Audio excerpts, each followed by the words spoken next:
What up, guys? Welcome to the new American Dream podcast. I'm your host, George Gipson. Alrighty, we're back with another. I ain't going to say great episode. This is one of the best episodes we recorded recently because he dived in on our capabilities as human beings. And when I say that, I look at my own personal life, and currently what I'm doing is I doubted my potential. I'm gonna be honest. I didn't realize what I have accomplished, that I could accomplish that. Also, thinking small. You think, me personally, I look at what my parents, what my family, what my peers do and what they did. And that's what I set my goals to. But you have to take the cap off the lid. Think big, because if you aim to make $10 million this year and you only make $1 million, guess what? You still did a lot better than most people. So thinking big, scaling big, any vision you have, instead of just thinking about in a small way, I want you to look at it. How can I scale this fast and big? But most important, it has to be organic and profitable. Don't go big and not have profits. And that's what I'm learning right now. I will only do deals, like, for instance, before we get into the show, my real estate deals the past 4 years that I've been doing has been like, no-brainers. Buy this deal, it's a home run deal. So now that the market has changed, I am passing up on a lot of deals that are not home run deals, but they're decent deal. A decent deal is a $10, $20, $30,000 flip. And for the average job, that's a great amount of money. But when you look at flips and people making $100,000 flips, you start to have these big visions. But making a $20,000 flip in 2 to 3 months is a great deal. So I'm learning I got to take more risks, scale big, and move fast, because everything you need to do is already in you. You just got to take action. So enough of me yip yapping. We have on the show today Indar Hawaii, one of the largest home flippers in Hawaii. Let's get it. Also, I got a surprise for you. New co-host Mike Nessler is joining on the show today. Check it out. Let's go. So welcome to the show, Indar. Hello, how's it going? Pretty good. So let the people know a little bit about who you are and what you do. Hey guys, aloha. So my name's Indar Hawaii, if you follow me on socials and all the great handles. We're the largest flippers here in Hawaii. We've done about 120 flips, about 130 million in flips. We nationwide wholesale. We have wholesaling going on nationwide. Not huge volume, more so big numbers. We look for bigger wholesale amounts. And we have 7 flips going on across the U.S. And then here in Hawaii, we have 18 flips, about 30 million in flips going. Rental side of it all, of 136 doors, multifamily, a ton of rentals across the U.S., 25 here in Hawaii. Also Airbnbs. I have a 16 in Ohio and 6 here in Hawaii of Airbnbs. We also have a Turo we throw in a car as well with it as well. Buying a shopping center and own some strip malls and stuff like that as well. So dabble in a lot of stuff. Okay. So that's definitely, this is going to be a high level show today, hopefully. You're doing big things. But let's go back to the beginning. How was your life growing up as a kid? Yeah, that's kind of funny. I grew up on a pot farm. I'm from here, Big Island, local boy, born and raised. Parents grew weed for a living in Hilo. Generator, water catchment, very off the grid, very low key kind of lifestyle, away from everybody. Yeah, I grew up, smoked weed, partied, grew up like a normal bad kid, I guess, back in the day. And I went to college later on, got a degree in electrical engineering. Then I got a business degree, later got a contractor's license. Life progressed as I grew out of that whole phase in life and so forth. And started flipping in 2013. And we flipped 1 or 2 the first year, wholesaled a few, did 3, 4 the next year, 4, 5. It's a slow progression as we progressed and progressed into even to more. I have 14 other companies as well. I forgot to mention we have some affiliate marketing and construction companies and some other companies I do. But yeah. Indar, I was going to ask you, so when you were growing up, I know you said you were like kind of like partying, smoking weed. Was there like a part of your childhood that you were interested in making money like throughout it, or was it kind of like you strained up as you got older? Or Yeah, what I was mean, it where it changed? that's a great question. Obviously, yeah, as a kid, I had big goals. I actually used to write down my goals as a kid. I remember doing that. So I had a little journal. I would write down my goals. I always had that Ferrari, wanted to drive a Ferrari, wanted to make $1 million a year. For a while, it was my goal to make $1 million a year. And then when I achieved that, I was like, man, my goals are too small. I feel like my goals are been too small. And now I have some pretty hefty, large goals, just to push myself for more, you know. So yeah, as a kid, I want to make, be financially free, of course. So you think your parents had anything to do with how hard you're going now, as far as an entrepreneur, businessman? What were their occupation? Yeah, I want to say yes, in a sense. Both my parents owned their own businesses, so owning their own company would help, though. But parents got divorced, and that really kind of set me back. My mom's, my mom and dad are great parents, of course. I love them, of course. But yes, I don't know. Your parents, do they really help you in a sense? It's all you. I mean, in this life, it's all you. You can lead a horse to water, but you can't make him drink. Yes, my parents want me to do well, and yes, everybody, but as we'll talk about here later on, it's all about me. It's all about my actions to get things done. And that's what separates, I think, successful people from less successful people. The more this take more action. We all have the same 24 hours a day. We all have the same genetic makeup of humans, and it's just who takes more action. Okay. So I was gonna say, all right, you say being successful. Were you in high school, your GPA, were you like a smart student, or are you just the type of person who just went through it, the motion? No, 2.8, just getting by, smoking weed. High school is a blur. I was actually in the special ed for English the last year because my spelling is horrible, super bad at spelling and grammar. Still am today. If you ever see my emails, I just hit send. I don't even read it. I'm like, you guys, you can figure it out.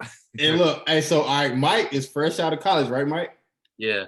So that's perfect. So all right, he's saying he don't even pretty much, he just sent his emails, not even reading it. Mike, you just left college. It's totally opposite, right? Yeah.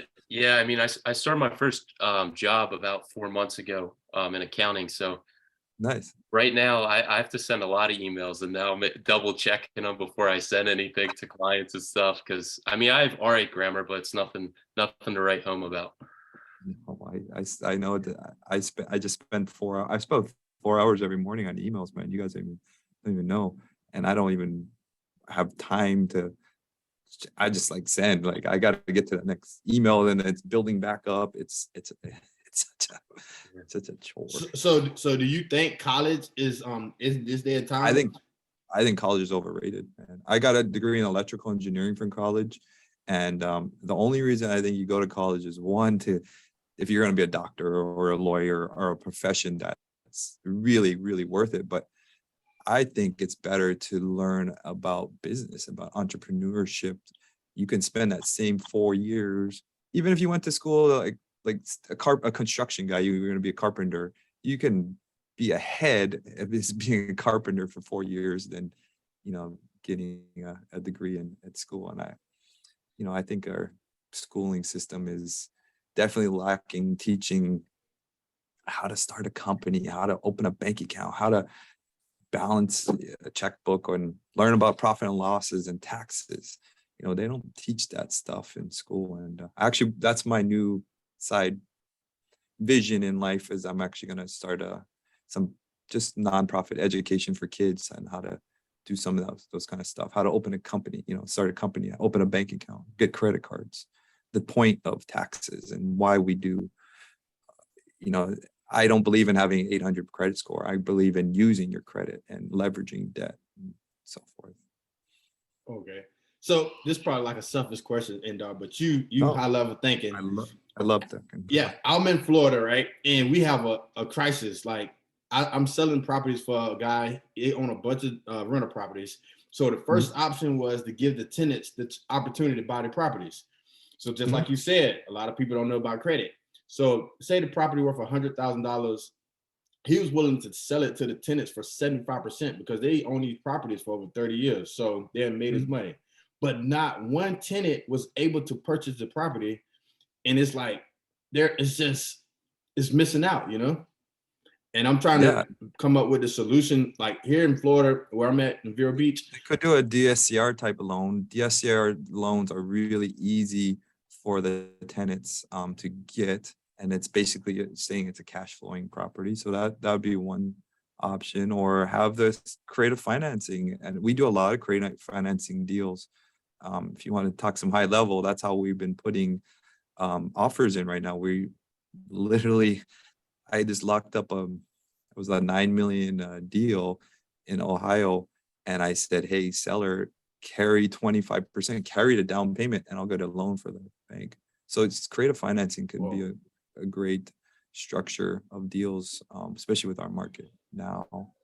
So that could be a yeah. So basically, you what I took from that, you told the seller to carry the down payment. So really, it's more so about just finding great deals like that situation, right? Well, it's making a deal work when no one else can figure it out. And I think that's a huge trick in this industry is as you're working that deal right there in Florida, is how to make this deal work when you have a ton of competitors in Florida. And I buy deals off the MLS all the time. And how can I make a deal work that no one else wants to figure it out? And that's the name of the game. We're buying problems and we're solving them. We're figuring out that, we're buying some hard problems that people, don't want to figure out, or they haven't jumped it through the hoops to figure it out. Right. So I was gonna say, what did your first deal look like? I know you're probably going way back, but just giving example of what your first deal looked like. Well, technically, how I tell everyone wants to learn how to start in this business, and I tell everyone, just go to the bank and get a bank loan. That's technically your first deal. I mean, I worked for my dad's construction company, and the bank gave me a $240,000 loan at the time, and I just bought a little condo in Hawaii. It's like the size of this room. It's tiny. 200,000 in Hawaii is like freaking tiny. But I got a bank loan and put 1% down, cost me $5,000. And I bought something and I lived it myself. I painted it, I DIY'd it, did it all myself. I was 25 years old at the time. And that's all I can get. Lived in it for 2 years. But the coolest thing after 2 years is I sold it and I made $90,000. That was just by owning my own property, paying my own mortgage. And it taught me so much, because it taught me about escrow and buying a property and the process. And it just got my, I don't know, it just really my foot in the door. And then later on, my first deal, we wholesaled a few. I found something on Craigslist for $25,000, some land. I sold it for $35,000 on Craigslist, did nothing, just put it right back on Craigslist and made my $10,000. And then we did our first flip. We bought for $700,000 and scared crap. I was scared shitless. And we sold it for $1 million. But the moral of that story was that first flip is I partnered with somebody. I was super scared, didn't know what to do. And I partnered with somebody who just gave me that, kind of took away the risk factor. And that first flip was a pop my cherry kind of thing. It really was a game changer for me.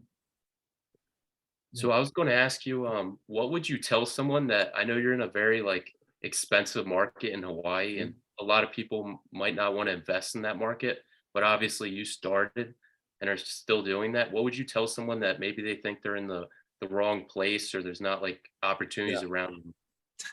That's such a good question, man. Because when I first started, there was so much naysayers. There was so much people saying, "Oh, you can't flip Hawaii. You can't scale this business in Hawaii. Our prices are too price points, are, too great." And my mindset is, somebody's gonna do it. Somebody's gonna do it. Might as well be me. That's always been my mindset. There, my mindset is the most important of that conversation we were just sharing. Because later on in life, I used to tell myself, "Hey, I couldn't find any rental properties in Hawaii. Our price points were too high, and I couldn't find any rental." And when my mindset says I can't find, or I can't, yes, you're right. You can't find, you can't do it. You're right. You're 100%. But the second I changed my mindset later on about rentals, I started finding rentals. A lot of attraction, karma, all that kind of stuff. The second your mind changes that you can, you will. There are deals everywhere. There's a deal in every market. How we're talking right now with interest rates being so bad and all that, blah, blah, blah. As an investor, we're always buying because there's always deals. There's always deals wherever you are. And it's just your job to be creative in structuring the deals, to find them, finding off market, figuring it out. I have a big office behind me of staff. And that's our model, is to figure it out. Figure it out is our company model. So I would say right now, what is your one advantage over, like, say it's 1,000 investors in the room, real estate investors, and Sure. what is like your one thing that you have advantage over everybody? It might not even be in real estate, but this is what you're strong and you're the best at. I got some big balls, man. Some big risk factors. I mitigate risk well. I analyze deals deeper. Risk factors than other people will take that risk on it. And I that's what a flip is high end, luxury flips. Like I just bought a $2.7 million house, and it's 800,000 rehab, and we're selling it at 5 million. So the risk factor of that thing is very great. That can go south fast, it can go bad fast, or can go well very fast. So I mitigate these big risks by my profit on that deal. Like, our profits will be over mil. So that risk is mitigated through profits. Or we're flipping across the US right now and some other states, and that risk is mitigated through having multiple exits. So we can wholesale a deal, wholetail a deal, or flip it. So making sure a deal has different exit strategies is super important for that type of risk. So just understanding the risk of it all, and being the expert on that. I think if we would have had this conversation yesterday, because it was a tax deed auction where I'm at, and it was a piece of land, 0.30 acres on a corner lot. The neighborhood, the house is probably between $400,000 and $500,000. And I rode by, I know the lot, it's a lot down the street for sale for $70,000. And I'm like, all right, I probably could sell this quickly for like 50. So I want to go up to like 25,000. Yeah. So I put enough down to bid up to like 25. Mind you, this property, it ended up, the winning bid was $30,000. And I felt like, I felt sick to the stomach, because on one end, it's like, do I want to risk, putting my money out there, having it tied up? But at the same time, I feel like I lost $20,000 because I'm a realtor. Yeah. I think you lost 25. I would actually believe in you. And you know what you should do? You should find someone. You should definitely have some more investors involved, or just start putting it out there to the general people of what you do, to find investors, and have investors kind of ready before you go. So you could have somebody who's got 50 grand to help you on that deal that you had yesterday. It would ease your mindset too, in a sense. Yeah. And I could have did it too. It's just like you said, I'm used to getting, I started buying properties maybe like 4 years ago. So the market was way different. I mean, every property I pretty much sold for like either double or triple what I paid for it. That's how crazy the market went here. So it's hard for me to do like base hits or a double. That's like a double, I would consider. And I've been getting home runs up until this point. So it kind of got me spoiled, if you could say. Yeah, no, that's awesome. You've been doing it for 4 years. That's great. You got a great market in Florida. Everyone's there right now. Yeah, that's why I kind of sold everything, because it is a great market. Yeah. Okay. So, what are some strategies you using to make offers now? You said creative financing.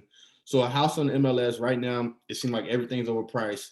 What are negotiation tips people can use right now to try to even just get a decent deal? So one is if you're a buyer and you're buying off the MLS, there's no tricks to it. It's a numbers game. It's putting in a lot of offers. So if we want a deal if we're hungry for deals, we put in 20, 30 offers a week on the MLS. You just submit it and forget it. I've gotten deals 6 months later. Often I'll get a new investor he'll look at a deal and oh, my offer is way too low of what they're asking on the MLS. Like, well, you just spent all that time analyzing the deal. You spent all that work figuring this deal out. Why not just submit it? Who cares? So yeah, I'm very conservative sometimes, and it's fine to be conservative, obviously, but submit it, forget it is definitely my motto. I'm just trying to get to 21, man. 21 gets me one deal. So 21 offers gets me one deal. Numbers game. Numbers game on these bigger deals. Now, when we find off the market, when you do kind of deals that you may not want, right, or you're buying it at market value, no discounted price, then I'm doing the seller finance of 25% down. So what, I'm buying it no discount, like I'm buying it at market, but I can get a loan for 75%, and the seller's going to finance 25%. That's going to cost me nothing. It's like getting a free house. But are you flipping it or are you renting it out? That would be a rental. So then I would go and make sure it cash flows, make sure it follows. I have a 1% rule. It's easy rule to follow. So making sure it just cash flows real quickly. After I kind of look after the fact. You should do it before, but So I just on rentals, do you always make sure they're cash flow, or do you ever play like appreciation and you think it's gonna no. Yeah. I never bank on appreciation. It's an old school way. My dad that's how my dad guys did it back in the day. They would bank on appreciation. That's too much risk for me. The deal has to cash flow from day one. And if it doesn't cash flow, it's going to be close to cash flowing if one, I have to put in some more tenants or whatever it may be. But yeah, I follow the 1% rule. It's a really great rule to analyze a rental really, really quick.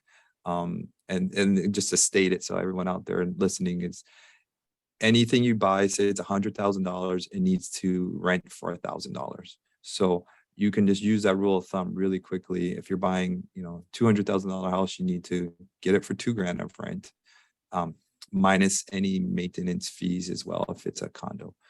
So it's just a cool trick rule of thumb, and I use it actually to even 100 units. Like I was just analyzing a 96 unit deal, and I broke it down into what one unit would cost and what one unit would rent for. It's just a quick rule of thumb. Obviously, you dive in later on deeper, but generally, if it meets that rule, everything else is going to work. It almost always works after that. So it's kind of a easy rule that you can scale everything. So I was gonna say, outside of real estate, what's like, if you say you take a lot of risk, I know you had some failures that you learned from. Yeah. What's like a failure that you remember that you were like, I learned my lesson on that? Yeah, good question. Failure's part of the business. Obviously, we don't want to have any failures. On my third flip ever, my ARV. So our on flips, ARVs is number one. What is this property worth? What is the valuation of this property? What can I sell it for? And I was new. My ARV was off. I was just using, this was 2015, actually.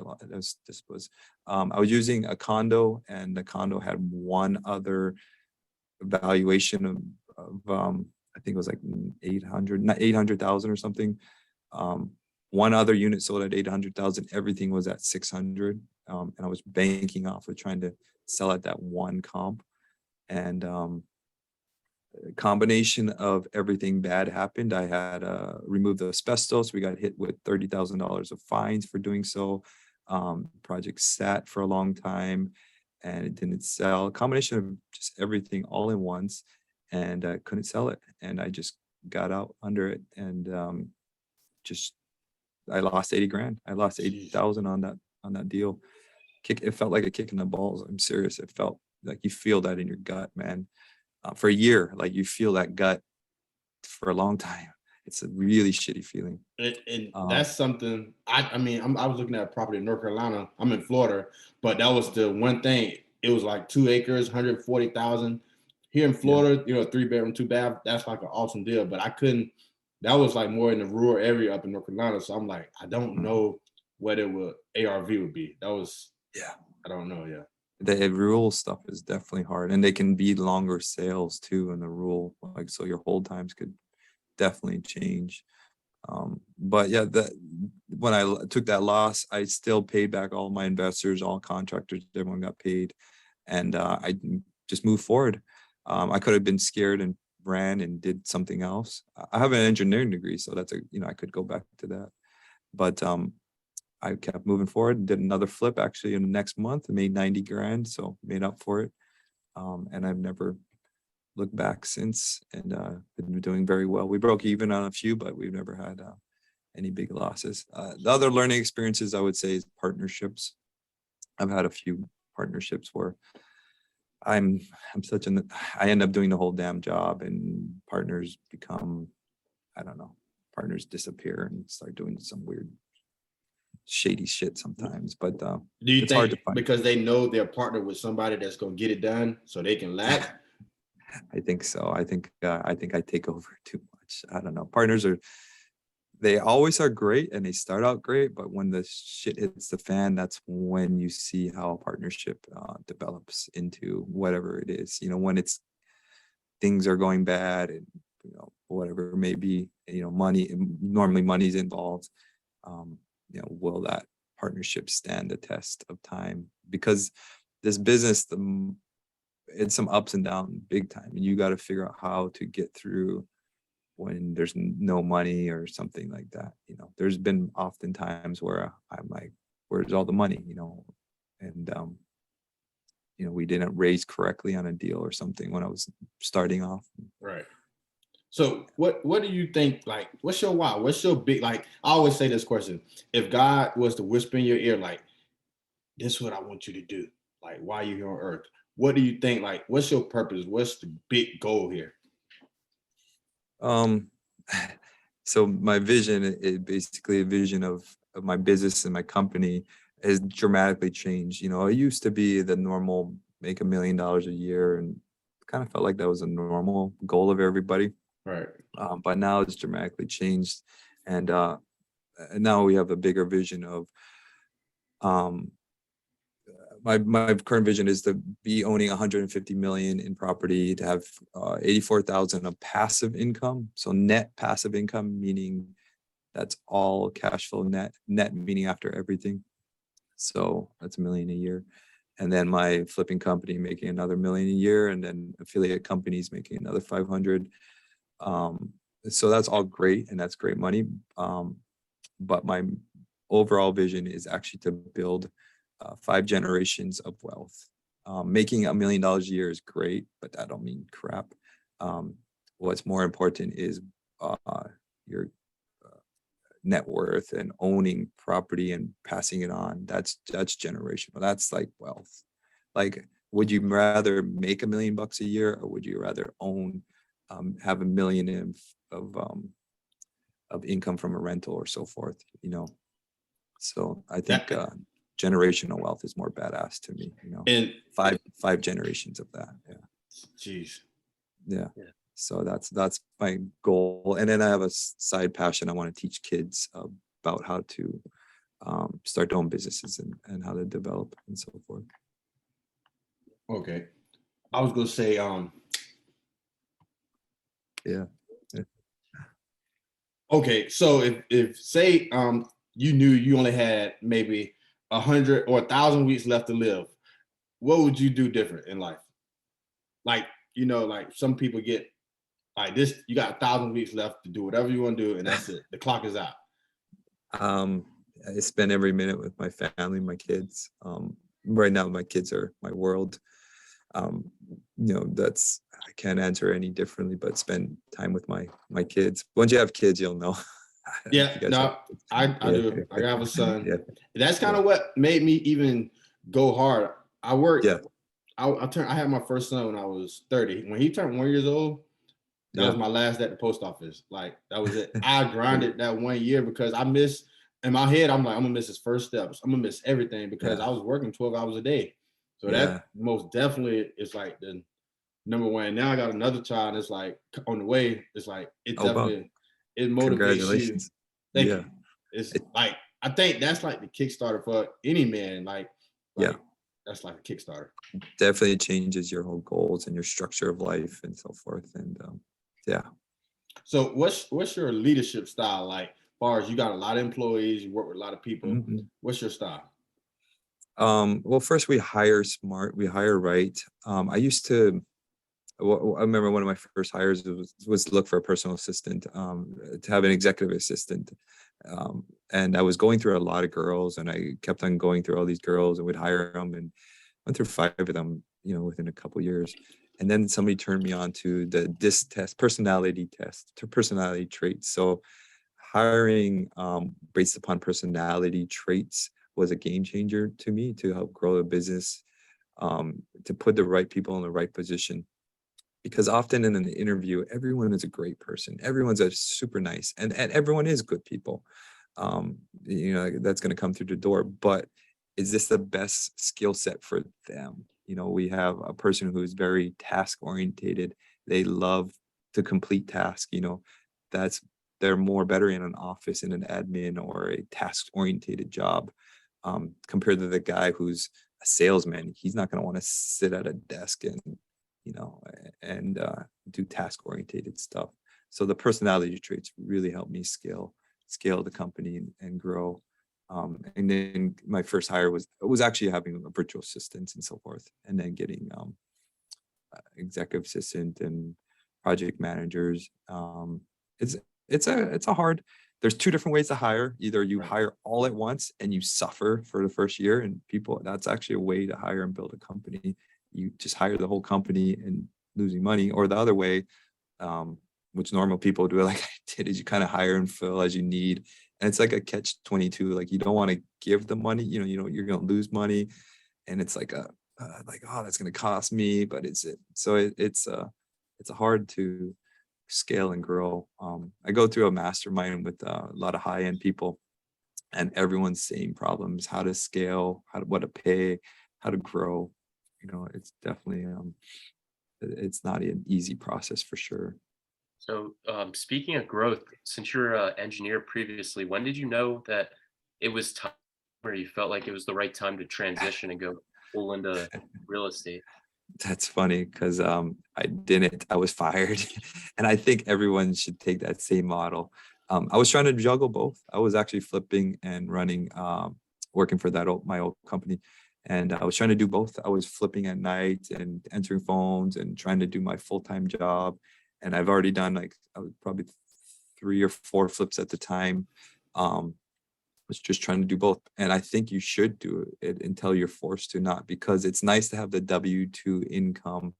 It's nice to get paid every Friday. It's nice to know you're going to be able to have income, because on a flip or these type of investments stuff we do, we generally, a flip, it may take me 9 months before I even see a paycheck.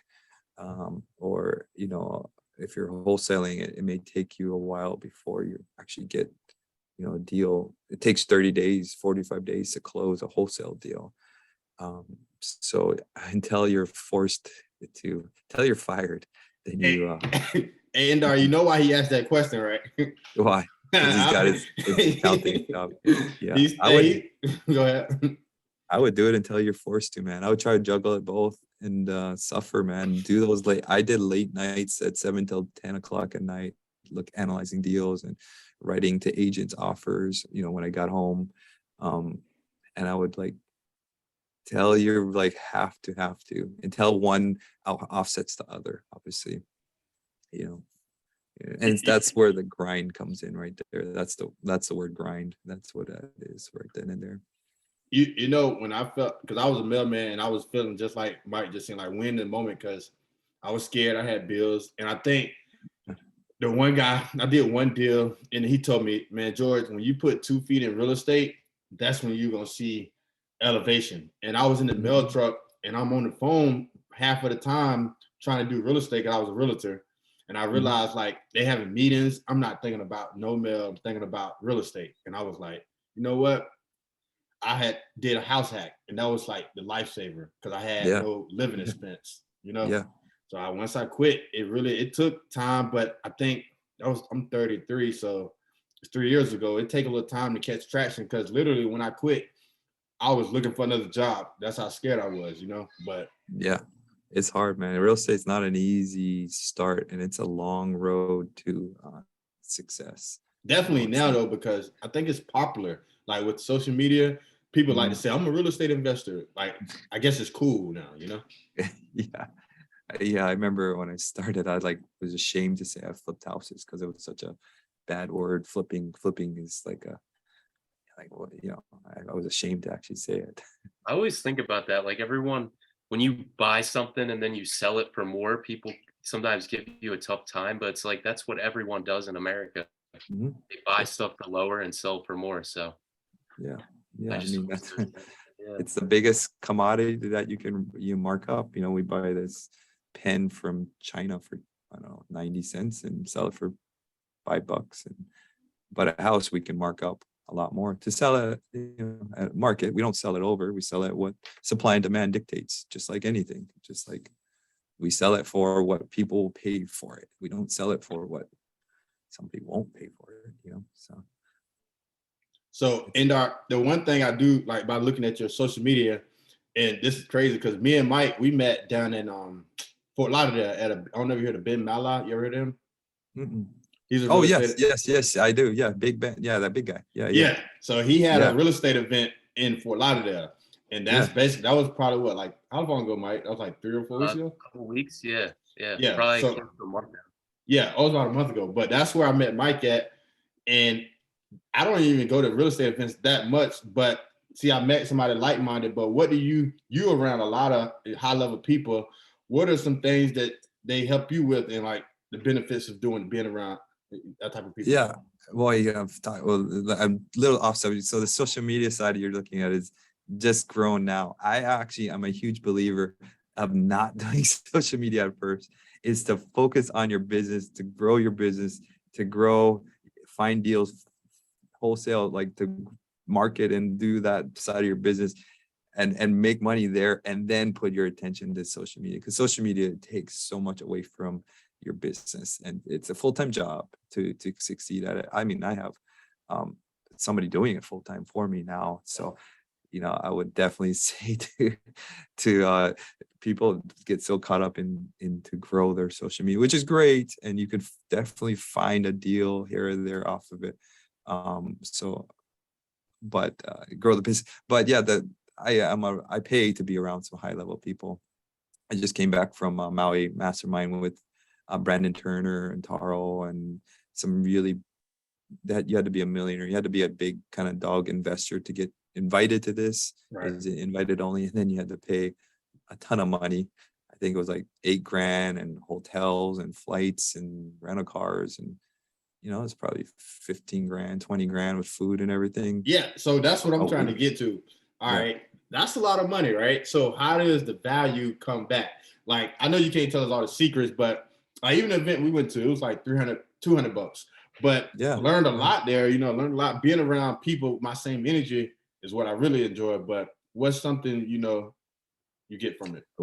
Well, the biggest thing I think I get from those kind of events, well, one, the network, of course, the network I'm around. Now I'm around some high level people that we can share our struggles with. We're sharing, even at a normal real estate event, you're around like-minded people that you can share what you're working on, share your struggles. So just being around the people and opening up to them. So at that event, I opened up and I shared my struggles and what I need to help with, and so forth. And two, that was more of an education type of event where we did actually a lot of like journaling and working on our business and so forth. And and that's the do part of it all. So I have three categories. I have books, YouTubes, and podcasts, and all that. That's just education and learning, of course. We have doing is when you start doing some like, writing stuff down. And then the last part of it all is action. So education, do, and action. So action is what it all boils down to. We can go spend, I have a buddy who spends hundreds of thousands on all these different networking events and masterminds and educations from all the gurus. But if you don't take the time to put in action, you don't take the time even just to do the program, put to action, it's all pointless, So it's definitely taking that and now putting the action, action steps. I'll sit here and tell you 99% of how to flip a house. I'll break it down step by step. But if you don't take that action, it was all pointless, Yeah. So I guess I'm going to ask, when you started out and you're doing partnerships, how did you show your value to other people that may, you might have not had financial resources as much as Sure. they did, but you brought some sort of value to the table? I just I did everything. I outworked them. I did everything. And if you were to partner with somebody who's a lot bigger than you, be a fly in the wall, what can I do, and take it and run with it? Or I just took initiative, I guess would be that word to use. But whatever needed to be done, I just took care of it and I got it done. And just be that guy that I'd rather be the guy who does more than the guy who does less in that partnership. In case whatever happens, or I don't know if it's right or wrong, but that way I'm not I don't want to depend on anyone ultimately at the very end of it all, in case it goes bad. But you can bring, if you have a deal and you're scared of doing it, I would partner with somebody. Making zero, not doing the deal, or JVing and make 50% is a lot more. I partner with people all the time, and it makes it a lot easier to partner with people as well. So it's definitely easier sometimes too. Yeah, I did deals with an uncle, and then I got a friend, me and him partner on deals. But I have people come up to me before, and they like, George, I want you to do all the work, and I'm gonna put the money up. And it's like, it's just, I don't know. I don't want to lose that money, first of all, because it's my money. I can live with it. And second, I just got to figure out that right partnership, Yeah. Well, if the deal makes sense and like it's a $2 million deal and you're trying to fund it, and you have that your partner who will help fund a deal, then I'll do partnerships in that. I'm actually the other way around. I'm the guy that normally funds the deals and I have partners. But if that's your only option, then you take it, and it allows you to do more too. So got you. So you think for people who doing real estate, like what's the like go from say you're making $250,000 a year to $1 million a year, what's like that biggest difference that you've seen to scale up? One, the mindset that you can scale, and two, recognizing your time suck in your head, and that's a big thing to recognize. Is what are you thinking about all day? Is that the best use of your time? Like, for example, I have some really struggling with permitting troubles on some bunch of rehabs right now, and I have some Ohio properties are just like in my head, sucking time, energy away from me, growing and scaling, not allowing me to think. So your time, in the sense of your time in your head, your time to the freedom to think, would change all that. So having, getting rid of the stuff that's really bogging you down, and just passing that off to a partner, a friend, selling them, whatever that time suck would be, so your head can focus on doing more and scaling. Because if you had the time, all three of us right now, to think in great ideas and we could freaking brainstorm galore. Like, it's not rocket science at all, but no, I was gonna say you probably read it, Indar, but Mike, I want you to order this on Amazon if you haven't. It's a book called Robin Robin Sharma, the 5 a.m. Club, I believe. Y'all read that book? I never did. I've heard of it, but I haven't read it. I read that book maybe like 2 to 3 months ago. And I literally, when I started implementing what the book was actually saying, I could see a difference. And the whole thing at the 5 a.m. Club is about getting up at 5 o'clock and getting more done than the average person do by 8 o'clock. So when I was doing it, I kind of fell off. I've been moving around, so I ain't did it much. But when I was getting up at 5 o'clock, working out, writing down, like you said, what I need to do, editing these podcasts and YouTube videos, by 8 o'clock, I could focus on the problems that come to my way. Yeah. Like everything for me personally be done. And it was like, man, and if you do that, like Kobe Bryant said, if you do that for like 5 years, basically no matter what people do, it's not possible for them to catch up to where you're at. Yeah, because you just gained so much more time in the day. And when I was more on growing my company, I was waking up early. I would spend more late nights too, doing more. Now I'm a little different on my morning schedules. I'm more involved with the kids in the morning, but yeah, just freeing up your time as well as delegating the things that you shouldn't be doing as well. Like going to Home Depot 5 times a day because you're doing a flip. You're thinking you're saving money by going to Home Depot. And really, you can hire that task out and delegate your time better, which will allow you to look for more deals, allow you to find money, allow you to scale, so that was a big one too, And the most important, from 5 o'clock to 8 o'clock, nobody called me. My son, it's a big thing, man, because think about it, right now, you look at your phone, you probably got notifications, but that time in the morning, nobody's up, and it's definitely, it's a good book, but that was cool. Yeah. All right, so Mike, you got any questions before we go into like the final questions? Not right now. No, you can keep going. Ask them real questions. I'll answer you any tricks and hustles or what side of the actions. I'll tell you the secrets of how. Oh, okay. Go ahead, Mike. I was gonna say, if you're starting out like all over again, would you approach it differently, buying your first property and living in it, or is there a different way you would go about it? No. You think? No, I think definitely that was the first way, because you're utilizing free money, bank money. That's what we do in this business. In this business of life, I guess, growing is leveraging money. We find money from banks, from private investors, from our money, whatever it is, and we leverage it to do more. A normal job, we trade our time for money, right? We work 8 hours at, I don't know, $20, $30 an hour, whatever it is. Now we're using leveraging money.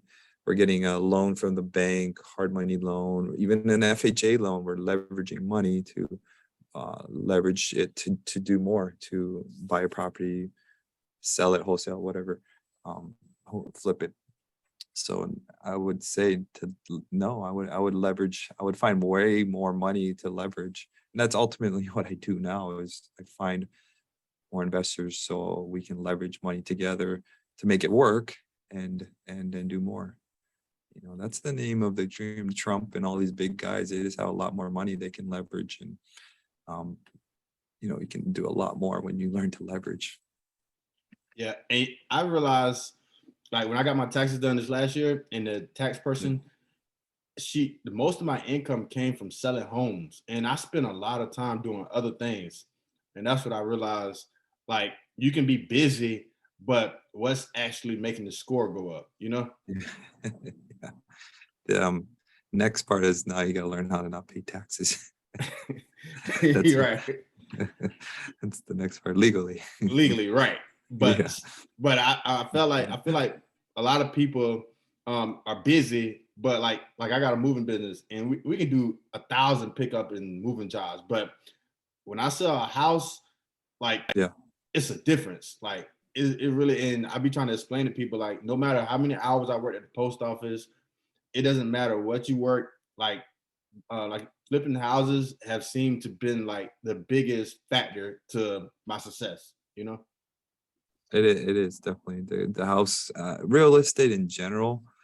So I'm at this club, Outrigger Canoe Club. It's high net worth people, private club.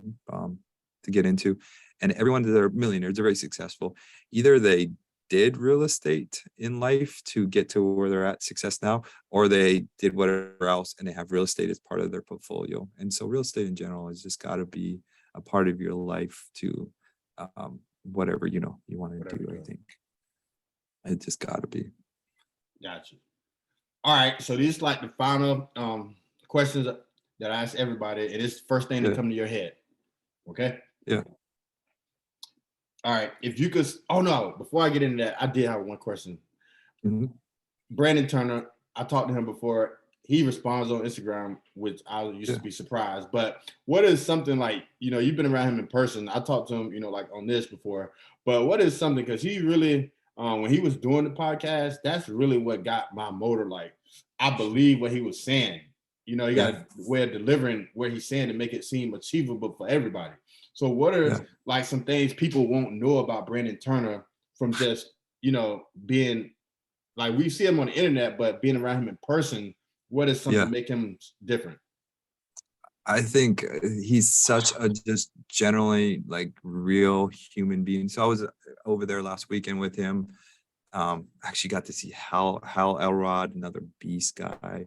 Yeah. There's this other guy who's got on a TV show, but Brandon, Brandon and Hal, but Brandon is just like one of the guys. He's just one personable, like just like your friend that you would be hanging around with. He didn't have that higher than or better than. He was just, just there kicking it and cruising. Just talk story about anything. As soon as you, get that, you can't relate to him away from yourself. You just, talk about kids, talk about life, and all these people are just normal human beings that you would. I met Ken McElmore. He was a beast too, and he was just normal guy. Just talk story, and he. It's the second. It's very hard sometimes when you meet some people you look up to, that you're very starstruck, and you want to ask them how they did business, or you want to talk business, but instead, I just talk to them like a normal human being, and they appreciate you better, and I appreciate them better as a real person, and then you build real relationships with people, more so meaningful relationships. I call Brandon my friend, and all these people my friend because I'm real with them. I share my struggles, and I hear about their life and kids and family, and we all have a real personality to us. So you know what it is, I think, because I don't know, for a long time I never knew any millionaires in real life. When I started doing this podcast, I started meeting different people, and I'm like, I tell my wife, I know quite a few millionaires now, just from social media though, not in my personal life. On my daily life, I don't know no millionaires, So that's why I asked that. I try to be around those millionaires. I hang around them and I talk story and I pick their brains and just hang around with them because they're always coming up with some cool ideas, and millionaires have a different take on life. Side story here. When I was first starting out, I didn't have any millionaire friends too. I have a mentor that was like a friend to me. And I remember a cool story he told me. The average person will have, I don't know, $40,000 saved in the bank account. And what we're taught to, we want a brand new car, and we're taught to go take that 40 grand and buy a brand new car. That's what society teaches us. He said, no, you got to think different, think out of the box, take that 40 grand, go buy a $200,000 rental property. That's your down payment for that rental property. Now that rental property is cash producing $400 a month. Now that $400 a month, you can go lease a car. So now you have a rental property that's going up in value. It's cash flowing. You have a leased car, brand new, nicer car. Instead of losing, because you lose money when you buy a car, right? Right. So that different mindset of millionaires constantly make me change my mindset to think differently. All right. And here's another example. Sorry. I have my friend who was bitching about I should say the name. So somebody was bitching about gas prices and how gas prices are, going up. we can't control gas prices. There's none of us here. We can do anything about gas prices. We can bitch about it, Right. or you can take that same time and energy that you're bitching about gas prices and go make more money. And then if you just make more money, you're not bitching about it. You go make $1,000 more a month. So what? The gas prices go up. So just that being around people like that change how you think. Yeah, it's definitely. I got to get around more people like that. I hear about gas prices every day. Still make more money. Well, you know, my buddy's selling a Go company ahead. for $45 million, and he was bitching about something. I just told him, just go make more money. And he like just all day it just wedged him. He's selling his company for $45 million. He's bitching about some $100. But and my thing is, like, I was at the post office. I was mailman. I didn't work no overtime. I'm not working. When that clock hit 40 hours, I'm out the door. So I made the least amount of money at the job. All my buddies, they work 60, 50 hours a week. But the difference, I was never a high earner, but I didn't have no expenses. First thing people do when they got a job at the post office, get a car, $400 payment. It was like the supervisor be looking out the window. Soon they see it, like, yes, they got to work for me for a long time. So I didn't have a car payment. I like, once I discovered bigger pockets, I literally sold my house and bought a house with a guest house. So now I got no car I loved payment. how you house hack. That's so great how you house hack. Yeah, the house hack is what I had no house. My house was paying me to live there. I was Airbnb out the suite, and it literally was more than my house payment. So that was like game changer. But I never made a lot of money, you know, and people thought, well, you make a lot of money. No, I don't. You probably make more than me. You know, it was just what you were spending your money on. Yeah. It's how smart you are with it. And, you know, do you buy, my buddy teased me the other day that I bought my wife just a Chanel watch, which is nice. It's great. But I didn't buy a Rolex. And he told me, oh, you didn't buy her Rolex. I was like, well, I bought her a house instead. So what do you spend your money on? You buy a Rolex or you go buy a house instead? So, you know. Oh man, that's funny. I like to come home I come home a lot of times. I tell my wife, I sold a house today. And she just looked like I bought a bike or something. I'm like, sold a house. You know, it's freaking cool. It's starting to get normal. But yeah. So, I did want to say this. Mike, have you did a deal yet? No. So I just got pre-qualified, and then now I'm getting pre-approved. So Bank of America has a first-time home buyer program. So they're going to pay, I think, $7,500 towards my closing and up to $10,000 if I buy in a low foot traffic area, I think it's considered.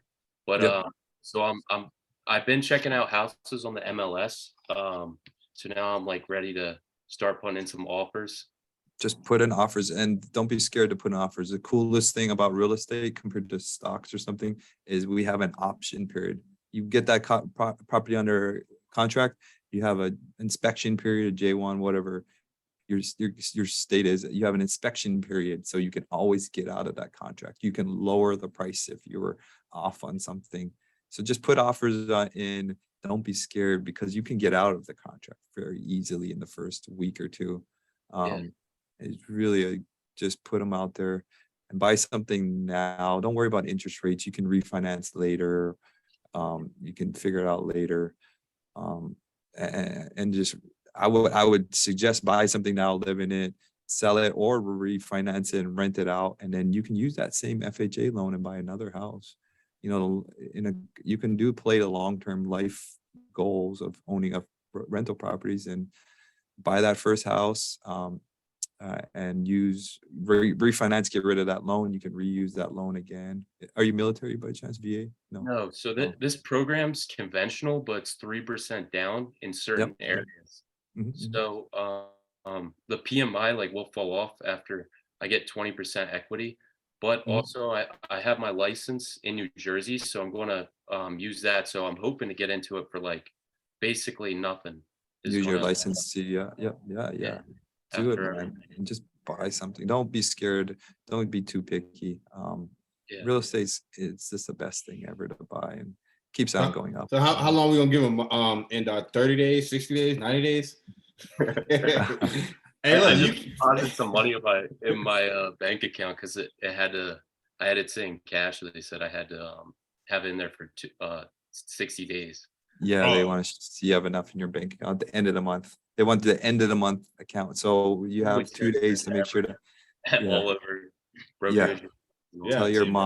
mom you want to buy five grand just to put in the account for one day and then take it out. Because All they right. just want money at the end of the month. I don't know why, but it's how they look at it. That's good. So I think Mike finna buy a property soon. If you're gonna do this podcast, we got to get a deal done, right? All right. So these like last 5 questions. First thing to come to your mind, Mhm. just shoot it off.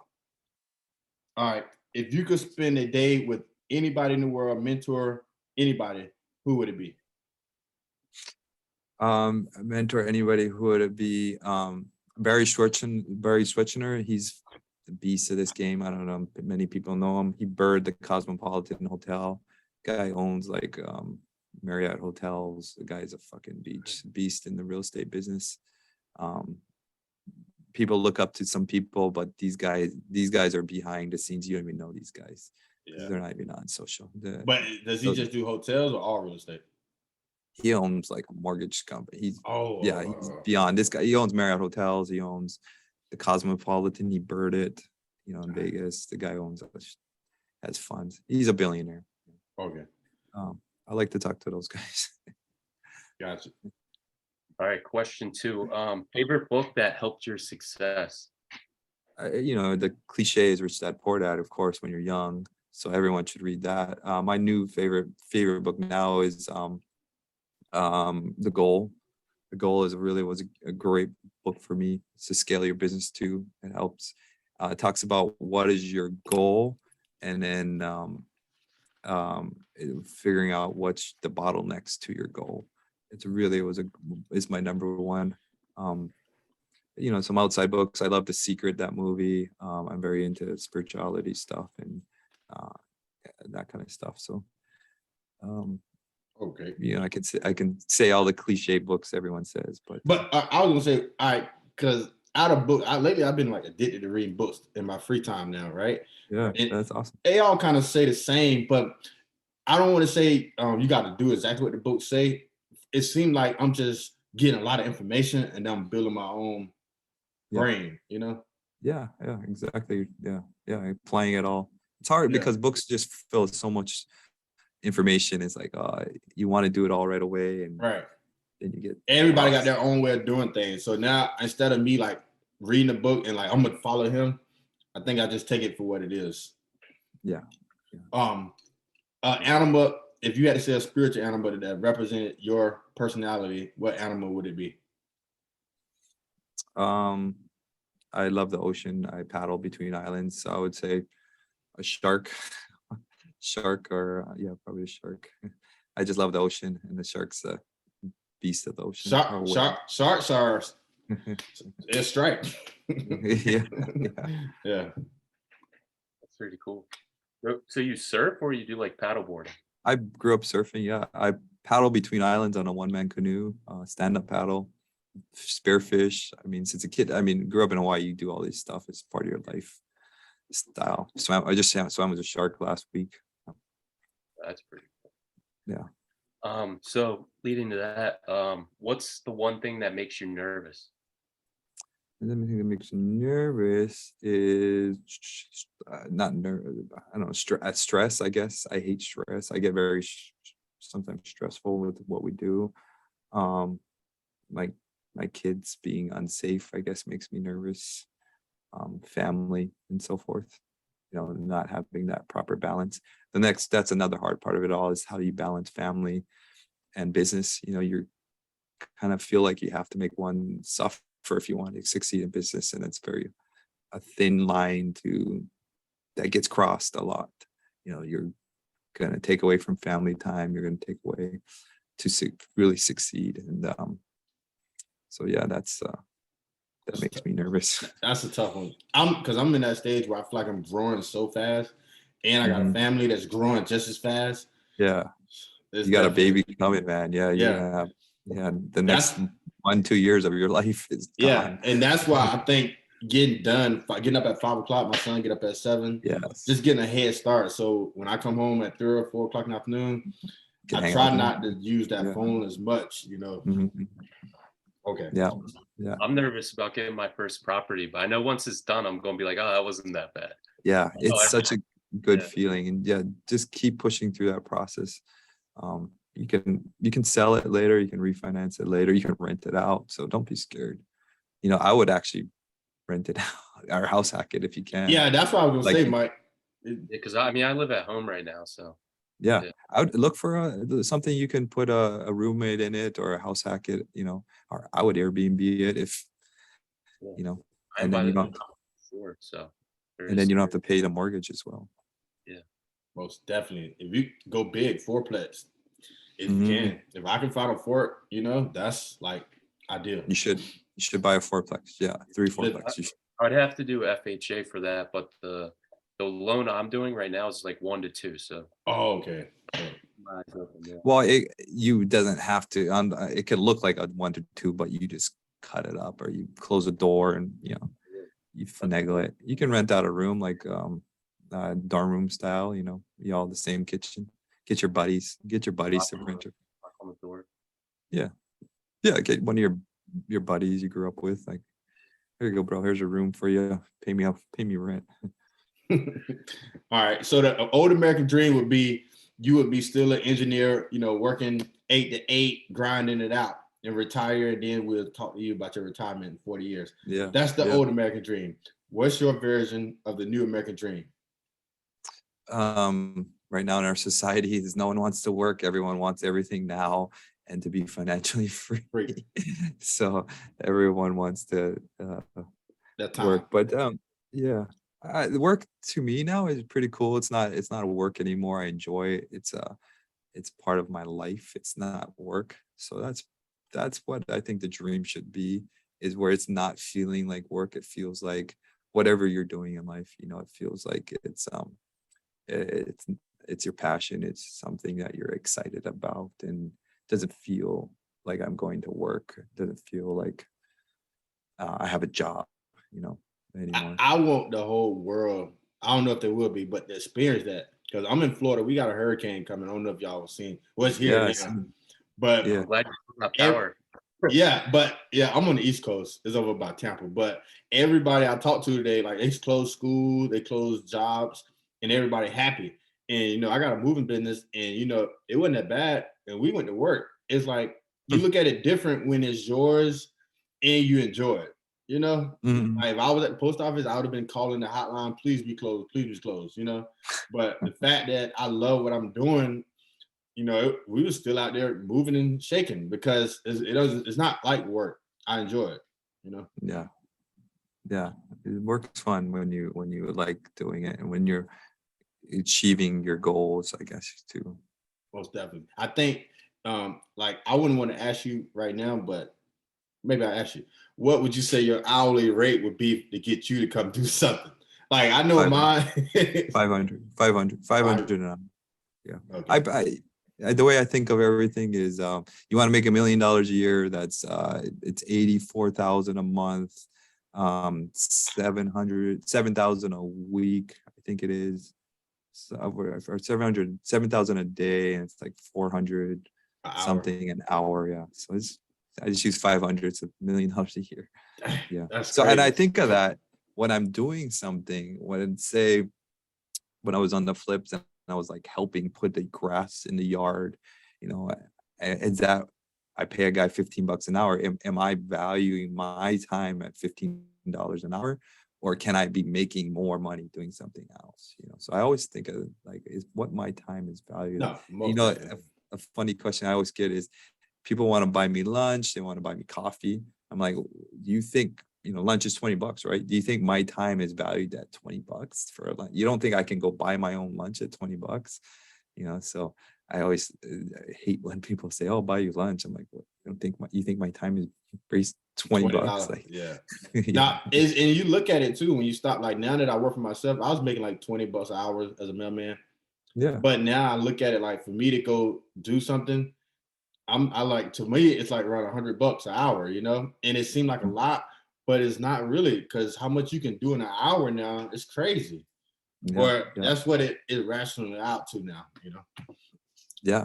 Yeah. I'm So yeah, let the people know if they want to reach out, find more information, contact you. How can they do that? yeah, Indar Hawaii, INDAR Hawaii on Instagram, TikTok, LinkedIn, Facebook, Twitter, TikTok. I don't know. I said everything, and everything's Indar Hawaii. Even you can go IndarHawaii.com and about investing with us. I'm actually looking for some investors right now, and really would love for anyone who needs a huge tax savings. We're buying a strip mall in Jensville, Wisconsin, $6 million strip mall. It's a 12 cap, really good deal. And I need to raise $1.5 million to buy this strip mall, and Office Max and so forth. So looking for investors. So Indar Hawaii is Okay. my handle. I will put it in the show notes. So Yeah. that's definitely like the way to get in the game. You don't have to do no work, just put some money in. I'll Yeah, exactly. you know, all the websites and tags in the show notes. But thank you. I think Mike gonna pay for this bill for this hour. Yeah. But yeah, No, I hope you get something, Mike. I hope you buy something. I really hope you do. And message me if you need help. I'll tell you my 2 cents. I found this. So I found this one property I'm trying to buy by the college I went to in South Jersey. And I went there and it needed so much work. Like there's a ton of water damage, but it was only 170,000. It was 6 bedrooms, 2 Wow. baths. It was like an old early 1900s house. They kept extending the back out, but it was an industrial zone. And I was like thinking, I was like, man, it was like too far. It was close to school, but it was like in the wrong direction. And then it was right by the train tracks too, which they didn't show on the MLS. But then I saw it was just pending the other day. I went and checked it out, and I was like, oh, I just couldn't see it. But then I was thinking someone saw it, the vision in it. Yeah, well, that's the hardest thing about real estate, especially when you start out. You're so stuck in. Like a lot of people want to flip, and they only can want to do a condo. Condos are very easy flip to do, but then a great deal comes that you didn't. You're scared of doing because it was outside your zone, your area. Like that's the hardest thing about real estate is you have to just be outside your comfort zone to do things if you want to make money, and that's how I actually get bigger now. I just keep pushing my comfort zone. So yeah, that's outside of your comfort zone, it sounds like, but you would have made money. Floor was like this in the Yeah. house, was sagging. But if it was fixed up, it would have been worth 200,000-300,000 maybe. Yeah. So you could have refinanced it I'm and gonna check on it and see what happens to it. yeah. hey, that's how you know it's a good deal though, because that would happen to me too. I'll look at something and then it'll be available, and then next thing you know, it's pending. And in one of the deals I just seen, it was a foreclosure. The lot was big enough to add another house. So the person fixed that house and also put another house on, like you separate the lots, you know? Yeah. So you got to be able to see the vision, I guess. Yeah, I checked it out the day it was posted at MLS because I was like, this thing's too cheap. And then when I got there, I saw the train tracks and like the water damage in the flooring, and then I was thinking, I don't know, it was too much for me to start off. That's what I was thinking. First deal. Yeah, I mean, obviously it's hard, but somebody's gonna do the deal. Somebody's gonna make the money. It's either you or somebody else. So the best time to start is now. Yeah. All right, Indar, thank you for coming on the show. We appreciate the knowledge and time. Thank you very much. Thank you guys. Message me, if you ever need help. I love talking story. Awesome. Yeah.